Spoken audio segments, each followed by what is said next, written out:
Remember to comment below if you want more videos about one specific topic, and don't forget to subscribe to the channel. Preventative steps to minimize hair loss. If you're experiencing hair loss and hair thinning, it's important to first find out why it's happening and then address the situation properly. Don't do a bunch of stuff to your hair and scalp without knowing what's going on. The solution lies with the reason for your hair loss. Having said that, none of these suggestions to prevent hair loss will harm you or make it worse, so they're all worth a try. Lower your stress. If you're under a lot of stress, it's important to find a way to eliminate that stress. Whether it's relationship stress, work stress, or something else, identify it and find a way to work on it. You may need to find a different job, you may need to seek counseling, or something else. It's important to be realistic about which stress you can lower, though. Maybe you just need a new way to deal with the stress if it's unavoidable. Eat right and exercise. Nutrition plays a huge role in the health of your skin and hair. If you're not eating the right micronutrients, you can suffer problems. For example, not having enough iron, protein, and B vitamins can cause hair loss. The best diet to follow depends on your personal nutritional needs, but the Mediterranean diet is the one most likely to fill all your needs.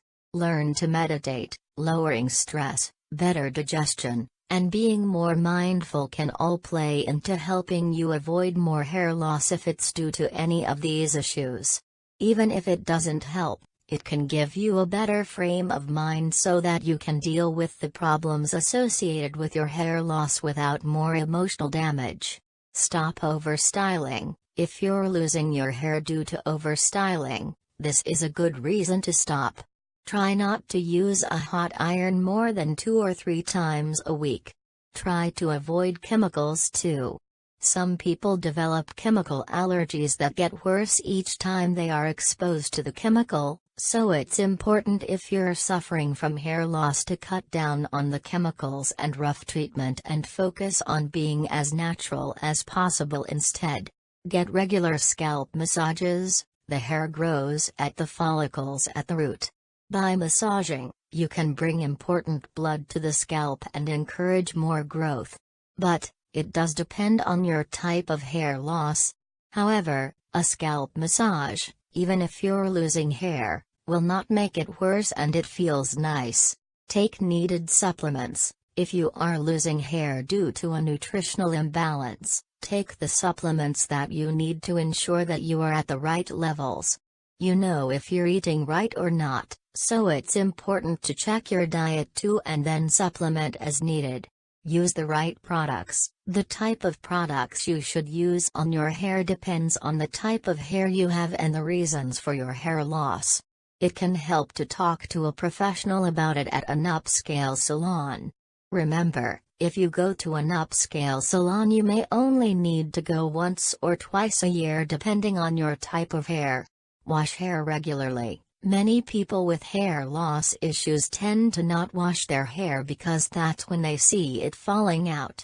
But, the truth is, keeping your scalp clean is important, and shampoo is not going to make your hair fall out unless you're having an allergic reaction.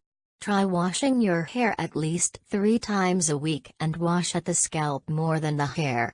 These steps can prevent extra hair loss, although they will not stop it completely unless you've discovered the reason for your hair loss is overstyling or lack of proper nutrition. The psychological effects of female hair loss. Often, female hair loss is something that is overlooked, ignored, and even disrespected as something that is not a real problem. Most doctors don't point out hair loss even if they notice it during a physical, unless the woman brings it up. This can cause a lot of problems for the woman suffering from female hair loss, and the effects are often psychological. Shame. Just like men who experience issues with feeling shamed by their hair loss, women feel the same way. In fact, since baldness is not acceptable in women in our society, They usually experience far more shame than men do. Feeling old. If hair loss starts in peri or post-menopause, women often feel as if they're losing their youthfulness. This is the same for men too. It's like a sign that they're aging, and they take that to heart. The problem is some young women also experience hair loss. That means women who are relatively young may be feeling this way for no reason. Sexual dysfunction. Women, more than men, have hair tied up in their notion of beauty. For that reason, women who experience hair loss can also suffer from sexual dysfunction and lose interest in sex because they don't feel attractive. Often, they are just as attractive, but it's part of how our world looks at women versus men. Bald men are seen by women as virile for the most part, while women with short hair or hair loss are not generally seen in the same way. Poor body image. Even if a woman is otherwise beautiful, having thinning hair, bald patches, or even going bald can affect their body image in a bad way to the point where they feel very unattractive. This is very difficult for some women to deal with because they feel as if they can no longer be themselves. Low self-esteem. Having bald patches, very thin hair, and being unable to style their hair the way they want can lead to low self-esteem, which can rub off onto all aspects of life, until they feel as if they're good for nothing. Feeling unattractive. Many women who suffer from baldness only feel attractive if they have a wig on and then feel unable to be intimate with anyone due to their lack of hair. They simply feel unattractive and even ugly due to society's perception of women without hair. Self-isolation. One symptom women who are losing their hair may experience is self-isolation, because they don't want to deal with their lack of hair. They may end up becoming a recluse and antisocial because of all the feelings associated with lack of hair. Feelings of humiliation. Many women who lose their hair, even if it's due to chemotherapy, experience humiliation.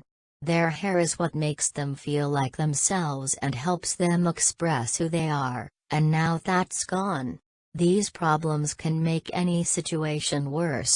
When hair loss starts affecting a person in a psychological way, they may need to seek help from a qualified counselor or professional who can help them learn to deal with their situation if there is no cure. In fact, getting help might even help the woman find their cure because they will get the courage to talk to their doctor about it and look for a solution. I know that you like it like that. I wear designer, check the name on the tag. White fox fur on my jacket. Excuse me, that's a